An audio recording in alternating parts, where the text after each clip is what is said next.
बहुत मज़ा आया। खतरों के खिलाड़ी में पहले ही बोलता हूँ कि बहुत ही टॉप में होने के बाद ही बहुत अंडररेटेड है, क्योंकि टीवी में जो हम लोग करते हैं उसका सिर्फ 2% दिखता है। और जो मज़ा आया वहाँ पर जाकर, तो ट्रॉफी लिफ्ट करना तो एक वो टिक था कि हाँ चीज़ें हो गई। लेकिन इट वाज अमेजिंग, बहुत ब्यूटीफुल एक्सपीरियंस था जो आपको कभी करने को नहीं मिलेगा। So I feel very blessed and happy and lucky. Favourite stunt मेरा एक्चुअली डायनामिक स्टंट रहते थे, जहाँ पर चॉपर्स आते हैं और पानी के अंदर आप कूदते हो और जो भी चीज़ें होती है। तो उसमें बहुत सारी चीज़ें, मैं तो चॉपर में बैठा भी नहीं था ढंग से पहले। सो ऐसा कुछ होगा, एवरी सब स्टंट की एक स्पेशलिटी थी, सीनिक बहुत अच्छा था।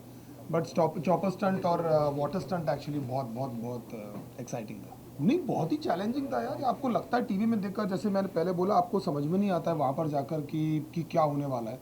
आई रिमेंबर पहला ही दिन था और हम लोग वहाँ पर जान रहे थे क्रू को, लोगों से बात कर रहे थे, शिव, अरिजीत, नायरा, जितने भी अपने, उन लोग से, अर्चना, सबसे मिल रहा था। और एकदम से चॉपर आया, तो जो फीलिंग होती है आप उसको पकड़ते हो, वो आपको कभी ज़िंदगी में मिलेगी नहीं।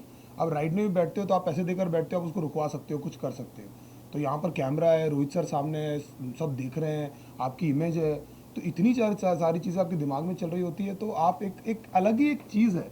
तो बहुत सारे लोग इसलिए स्टंट करने के बाद रोने लगते हैं। और दे उनको साइलेंस चाहिए रहता है, वो बोलते हैं भाई मुझे 10 मिनट दे दे, मुझे थोड़ा सा बैठना है। तो वो एक बहुत डिफरेंट फीलिंग है, जहाँ पर आपने कभी ज़िंदगी में अपने आप को इतना पुश किया ही नहीं है। रोहित शेट्टी के अलावा खतरों के खिलाड़ी बन नहीं सकता। उसका कारण दरअसल ये है कि नंबर वन तो वो स्टंट फील्ड से ही आते हैं, और सेकंड तो क्योंकि हमको जानने का मौका बहुत अच्छे से मिला, उनके साथ में हम लोग रहे वहाँ पर। वो बहुत ही ज़्यादा एक डिफरेंट पर्सनैलिटी है। डिफरेंट व्हेन आई से डिफरेंट इज कि आपको लगता है कि आप उनको अप्रोच कर सकते हैं। बहुत सारे जो डायरेक्टर्स होते हैं, जो बड़े आर्टिस्ट होते हैं, स्टार होते हैं, उन लोग ऐसा इंटिमिडेटिंग पर्सनैलिटी रहती है। तो उनकी बहुत ही ज़्यादा, एक मैंने पहले ही बोला था, एक मेंटोर और एक फ्रेंड की पर्सनैलिटी है, जहाँ पर वो आपको गाइड भी करते हैं, आपको सपोर्ट भी करते हैं, लेकिन आपको तो स्ट्रिक्ट भी रहते हैं।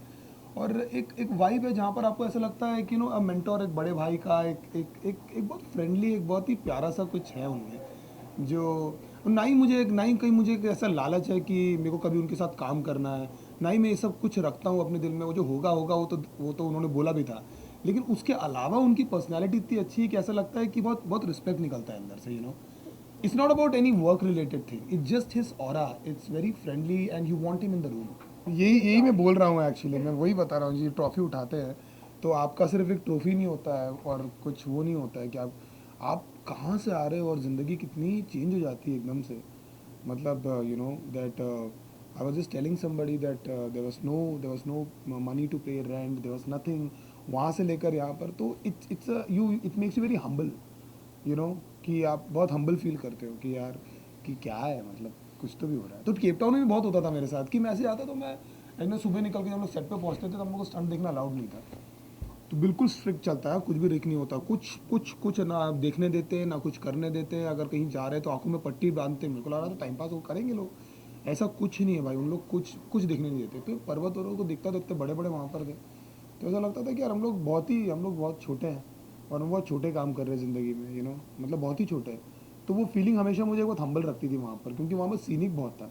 तो नेचर आप इतना बड़ा बड़ा देखते हो ना, इसलिए शायरियाँ निकलती वहाँ जाके।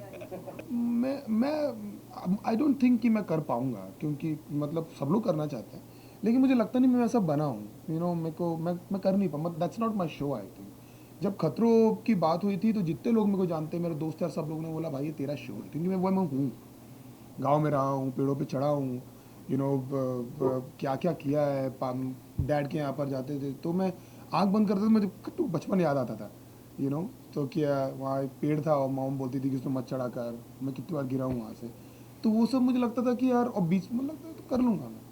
तो गॉड इज़ बिन काइंड, चीज़ें होगी।